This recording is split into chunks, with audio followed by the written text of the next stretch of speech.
Bienvenidos a todos. Estamos aquí para esta segunda parte acerca de cómo ser santos en Semana Santa. Y hemos tomado como tema inicial, que es como la inauguración de lo que se conoce como la Semana Santa, el Domingo de Ramos, que se celebra como una tradición hace muchos años, pero que debe tener un significado para nuestra vida. Y esa es la pregunta: ¿qué significado tiene para tu vida la Semana Santa? ¿Qué significado tiene cada uno de sus días con los episodios que ocurrieron? Porque la Semana Santa corresponde a la última semana de vida de Jesús antes de ser crucificado. Ya en la primera parte del video explicábamos eso, que estamos estudiando, analizando los personajes de la escena cuando se dio el tiempo de los ramos. Ahora, lo importante aquí es entender, hay dos aspectos. Uno, que esa semana en que Jesús llegaba a Jerusalén se celebraba la Pascua. La Pascua era un recordatorio que Dios le había dejado al pueblo de Israel como celebración para que conmemoraran cuando Él los había sacado en libertad de Egipto. Recuerde que Dios envió 10 plagas a los egipcios como reprensión por su necedad, por su testarudez, por su desobediencia, por no dejar ir libre a ese pueblo que Dios quería tomar de esa esclavitud para llevarlo hacia una tierra prometida, darle sus leyes y hacerlo su pueblo para siempre. Entonces, en la última plaga que Dios les estableció fue la muerte de los primogénitos. Y para que al pueblo de Israel no le sucediera nada en ese tiempo, Dios les ordenó sacrificar un cordero, comer y tomar parte de la sangre y untarla en las puertas, para que cuando en la noche pasara el ángel para matar a los primogénitos de los egipcios, pues al ver la marca de sangre en sus puertas no les iba a hacer daño. Y esto se conoce como el Cordero Pascual. De allí los sacrificios que los judíos hacían para expiar o para reemplazar los pecados en ese animalito, los pecados personales. Y Jesús, pues evidentemente que viene a ser nuestro Cordero Pascual que quita el pecado de una vez por todas y para siempre, pues qué mejor que Jesús haya sido sacrificado también en esa misma semana en que los judíos celebraban. Ahora, la segunda parte tiene que ver con ese Domingo de Ramos que se celebra tradicionalmente y que, repito, debe tener un significado personal, un significado espiritual para su vida, no seguir siendo una mera tradición religiosa con ciertas actividades, sino que realmente encontremos un significado en ello. Ahora, en el Evangelio de San Mateo encontramos en el capítulo 21 la narración de ese episodio, que se conoce allí como la entrada triunfal a Jerusalén. Jesús había estado haciendo su ministerio durante 3 años y medio, haciendo milagros, sanidades, enseñando el reino de Dios, y ellos lo habían visto. Entonces Jesús mucho tiempo les dijo, no digan que yo fui el que hizo el milagro, no digan dónde estoy, porque se ocultaba en parte de ellos para que su plan se cumpliera como Dios se lo había pedido. Pero en esa semana ya Jesús ha decidido regresar a Jerusalén, cualesquiera que sean las consecuencias, buscando que la gente entienda su mensaje y su venida y tomen una decisión personal, una decisión de corazón. Entonces, el tema para esta segunda parte del video tiene que ver con la multitud. ¿Sí? En el primer video hablábamos acerca de las acciones del Rey de Paz, que es Jesús. Jesús demostró con sus acciones que Él era el Rey de Paz. Pero ahora vamos a ver lo que pasó con esa multitud. Y lo primero que podemos entender como tema con respecto a la multitud, porque eso parece una escena muy romántica, de que todo el mundo estaba contento. Pero resulta que cuando escudriñamos lo que pasa en el resto de la semana nos damos cuenta que la idea que la gente tenía acerca de la entrada de Jesús no era la misma idea que Jesús tenía. Y entonces ponemos a esto como tema los deseos de la multitud. Los deseos de la multitud. Y para que entendamos esto, pensemos en algo. ¿Cuál es el beneficio que tienen las hadas madrinas? O que tiene el genio de la lámpara. Creo que todos hemos escuchado de eso. Y el beneficio que ellas traen no es otro, sino el que cumplen deseos.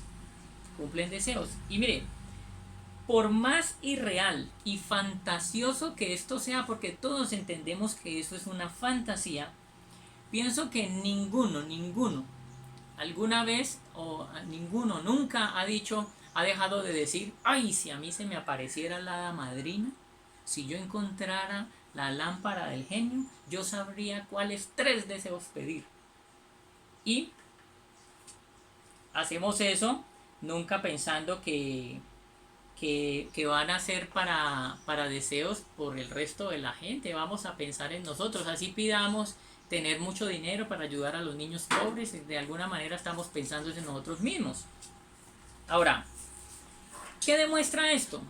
Esto demuestra el egoísmo que está enraizado en nuestro corazón. Aún somos capaces de creer mentiras, como llegar a pensar que una hada madrina se nos puede aparecer, con tal de que nuestros deseos se vean cumplidos, porque el ser humano tiene deseos. El ser humano tiene deseos.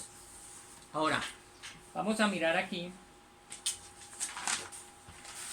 textualmente en este estudio, ¿ya?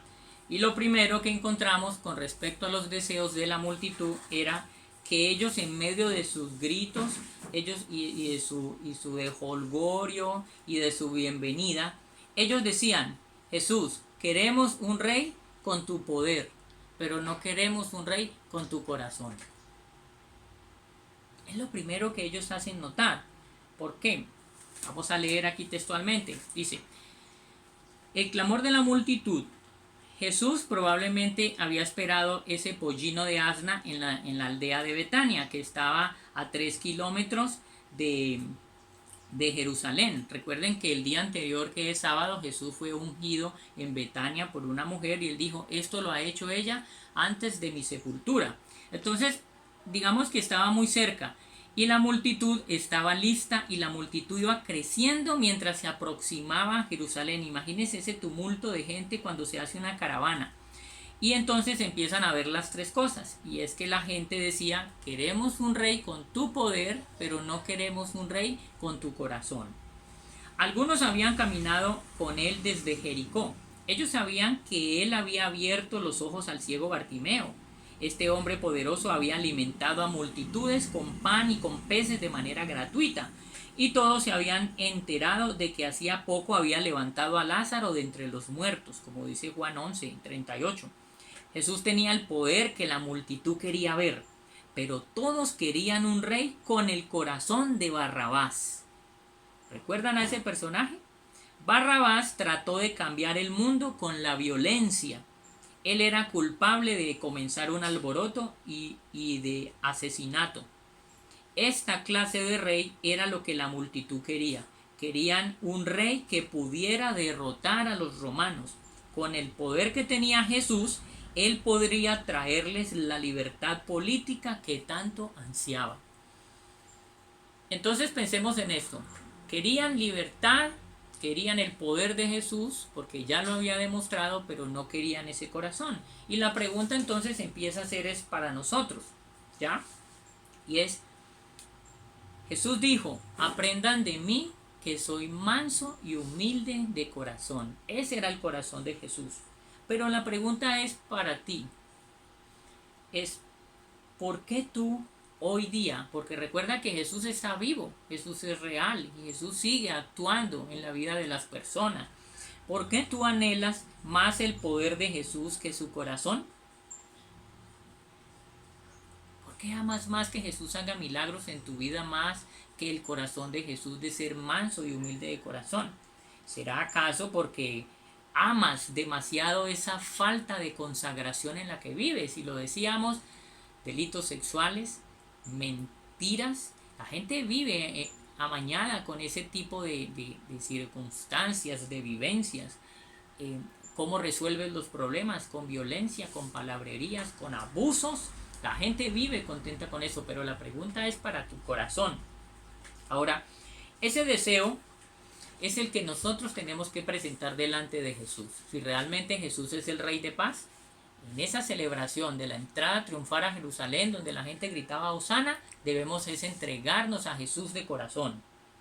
Ahora, la segunda parte que tiene que ver con esto, que es cuál era el deseo y ese clamor de la multitud. El segundo punto es que ellos decían, deseamos un rey que podamos controlar, no un rey al que le podamos servir.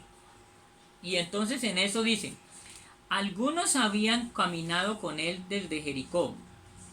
Perdón, estoy leyendo en la parte. En el 2 dice, la multitud no quería un rey que ellos la multitud quería un rey que ellos pudieran controlar. Las multitudes no querían un rey que les dijera qué, cuándo y cómo. Ellos querían un rey que les sirviera a ellos.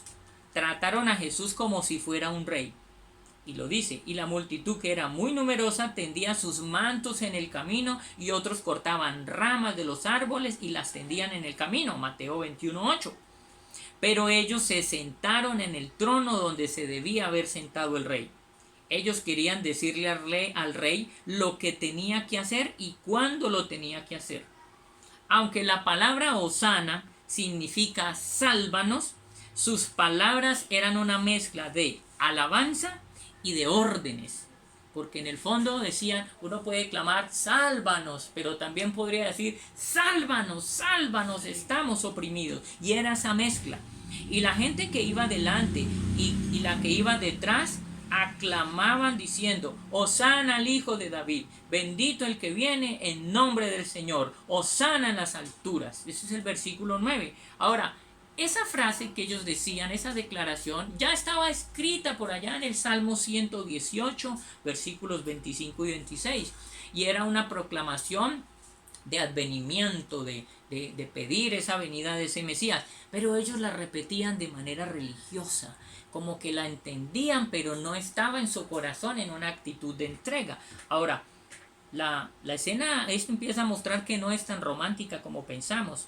Ahora la pregunta es, en medio de esta crisis en que estamos, por esta pandemia, tú ruegas a Dios, ven salva, pero realmente estás diciéndole a Dios qué compromiso tienes con la vida que has traído hasta hoy. De aquí en adelante, ¿qué vas a hacer? ¿Vas a seguir en mentiras, en vulgaridades, en borracheras, los que andan en vicios, en una vida sexual indiscriminada, una vida que solamente quieres traer placer a tu vida? Y le dices, pues si es así, te estás portando como uno del montón, de los de la multitud que dicen, creo en Dios, pero no demuestras con tu entrega que realmente crees en Dios. Vamos a mirar entonces acá, dice, el entusiasmo de la multitud era intenso. Trate de imaginarse el cuadro. Jesús, montado en un pollino de un asna, pasaba por la cima del monte de los Olivos y allí podía ver toda la ciudad de Jerusalén. La puerta oriental estaba justo al otro lado del valle de Cedrón. La multitud estaba clamando, sálvanos ahora, sálvanos. Ellos querían que Jesús usara su poder milagroso para derrotar a los romanos. Recuerden que ellos estaban bajo el dominio de los romanos porque habían llegado a ser invadidos por ellos, y los romanos les dejaban llevar su religión, pero les pedían tributos. Les dejaban trabajar, pero les cobraban impuestos. Entonces dice, ellos querían un rey con poder militar para librarnos de la esclavitud del César. La multitud de hoy sigue siendo la misma de aquel entonces. La mayoría de las personas no quieren servir a un rey. Quieren que un rey les sirva a ellas. Quieren un rey que puedan gobernar y controlar y que les haga posible tener todo lo que desean en esta vida. Ahora, pensemos en esto por un momento y hagámonos la pregunta. Y voy a hacer una imagen muy clara, pero es muy seria lo que yo voy a decir. Tú, porque la pregunta es para ti. ¿Quieres ser santo en Semana Santa? ¿Quieres que realmente cada día de esta conmemoración tenga un significado? Pues tenemos que hallarlo en los pensamientos de Dios, en su escritura. Tú, ¿por qué quieres manejarle la mano y la boca al rey? ¿Por qué? ¿Por qué? Haz esto, di esto para que se cumpla, declara esto. A veces, ¿sabe? La imagen que yo veo es como que hay gente que ve a Jesús como si fuera el muñeco de un ventríloco. Entonces con una manito le mueve la mano y con la otra le mueve la boca, como diciendo, Jesucito, haz algo que me deje contento. Pero realmente ese no es el Dios verdadero. Ahora, de pronto nuestra cultura y nuestro sistema de gobierno a veces también ayuda para confundirnos. Porque primero, Jesús no es un presidente, Él es un rey. Su sistema de gobierno no es una democracia, es un reinado. A un presidente tú lo revocas con un referéndum, pero al rey tú le revocas en tu corazón. Si no quieres obedecerle, te haces rebelde a él. Jesús dijo algo muy hermoso, dijo, no me eligieron ustedes a mí, esto se lo dijo a sus seguidores, sino que yo los elegí a ustedes y los he puesto para que lleven mucho fruto y su fruto permanezca. No les voy a decir todo dónde están las cosas escritas en la Biblia, pero porque esa es tarea de los que quieren realmente ser seguidores de Jesús. Tú escribes eso en Google y aparece. Cualquier frase de esas que dije aparece, dice, y le escribes, no me eligieron ustedes a mí, Biblia, y ahí mismo le aparece el pasaje, y usted lee la historia y va aprendiendo a identificarse con la palabra. Ahora, Jesús, ese mismo Jesús que entró en paz, fue el que les dijo, vengan a mí días antes, vengan a mí todos los que están cansados y trabajados, y yo les haré descansar. Acepten el yugo que yo les pongo. ¿Y sabe qué es lo que muestra? Si en el primer punto mostramos que como multitud queremos resolver las cosas con violencia, en el segundo punto de desear un rey al que podamos controlar, demostramos el egoísmo. Demostramos el egoísmo, una actitud de querer tener deseos y cumplimiento de deseos y placeres que nos agradan. Ahora, la tercera parte que pasa con la multitud y sus deseos tiene que ver con que ellos decían, de alguna manera daban a entender diciendo, deseamos de ti bendición, pero sin rendirnos a ti. No te daremos nuestro corazón a cambio. Era el mensaje que querían traducirle a él. Decía entonces la multitud, ellos querían una salvación sin necesidad de arrepentimiento. Ellos querían libertad de los romanos, pero ¿por qué estaban presos bajo la conquista de los romanos? Dios bendecía a Israel cuando Israel le obedecía, y eso está en Deuteronomio 28:13. Pero cuando Israel se apartaba de Dios, Dios la disciplinaba usando a otras naciones como instrumento.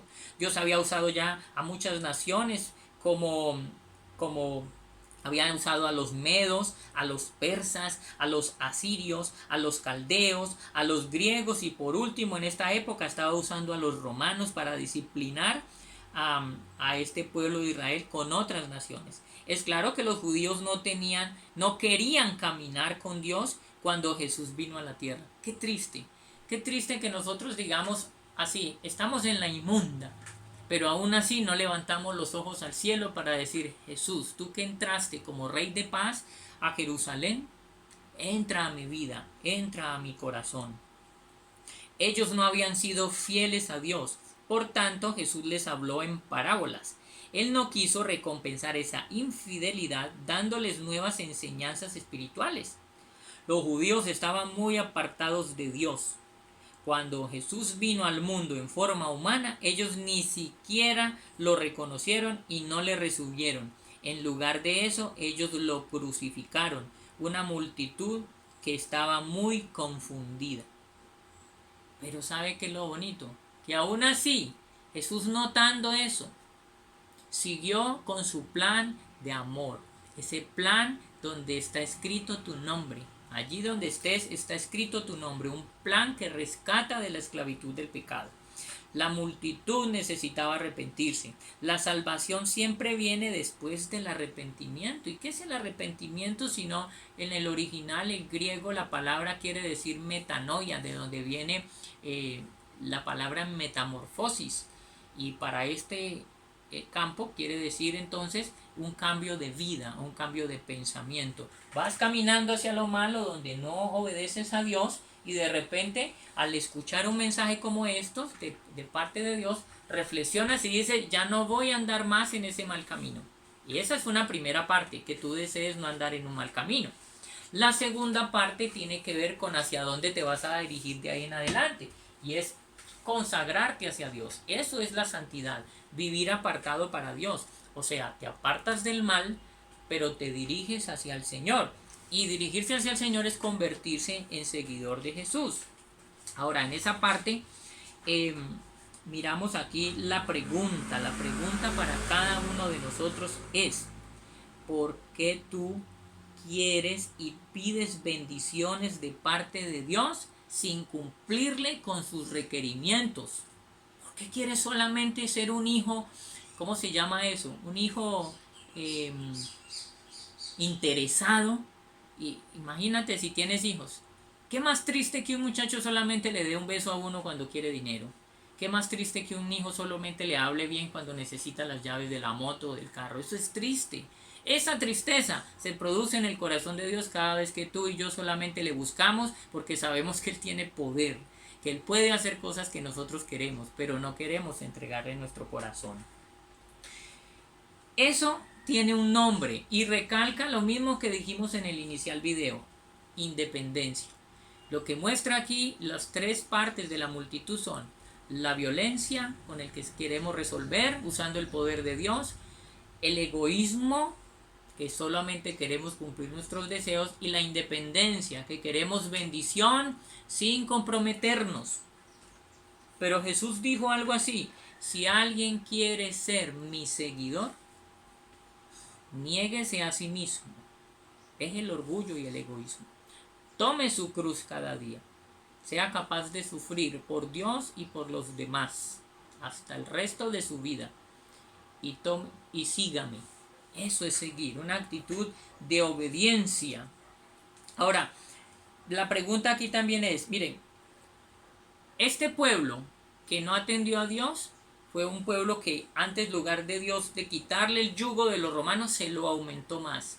Jesús adelante dice que ese templo iba a ser destruido y ellos no lo creían. Pero en el año 70, casi 38 años después de la muerte de Jesús, vino el general Tito romano y destruyó, y dice no quedó piedra sobre piedra, y destruyó todo, y los judíos fueron esparcidos. Entonces fue peor por no haber recibido a Jesús. Ahora, quiero que recuerdes algo, en esta Semana Santa que abundan las películas acerca de Jesús, y tú estés viendo la película, la vas a ver con un sentido diferente, porque la hemos visto desde niño, pero ahora ya eres grande y la vas a ver con actitud de grande, y vas a decir: yo quiero ser el que bate palmas y ramos delante de Jesús, pero solo quiero su poder y no su corazón. Solamente quiero que yo lo pueda controlar y no servirle. O solamente yo quiero de Él una bendición sin entregarme de corazón, y que sea un momento para hablar con Dios, y si te quebranta la canción, si te hace llorar, sea el momento para empezar una nueva vida. Eso es lo que Jesús quiere. Jesús lo dijo en Juan 3, hablando con Nicodemo, un religioso de la época: no se asombren si yo les digo que necesitan nacer de nuevo. Es necesario nacer de nuevo para poder entender el reino de los cielos. Entonces, eso es lo bonito y lo importante, de que ya no queramos ser más con el corazón de los de la multitud, sino creer ese plan de amor, porque también Dios habló así diciendo que Jesús murió por todos y cada uno de nosotros, para que los que viven ya no vivan para sí mismos, sino para aquel que murió y resucitó por ellos. Así que es la recomendación. Les dejo como tarea escuchar una canción que se llama Sueño de Morir, de Alex Campos, que muestra, y si quieren tomarla, que tiene el video de la película, que muestra la manera desgarradora como Jesús fue masacrado, torturado, maltratado hasta lo último a causa de tu perdón. Fue el precio que Él fue capaz de pagar por el cambio de tu vida y de tu pensamiento.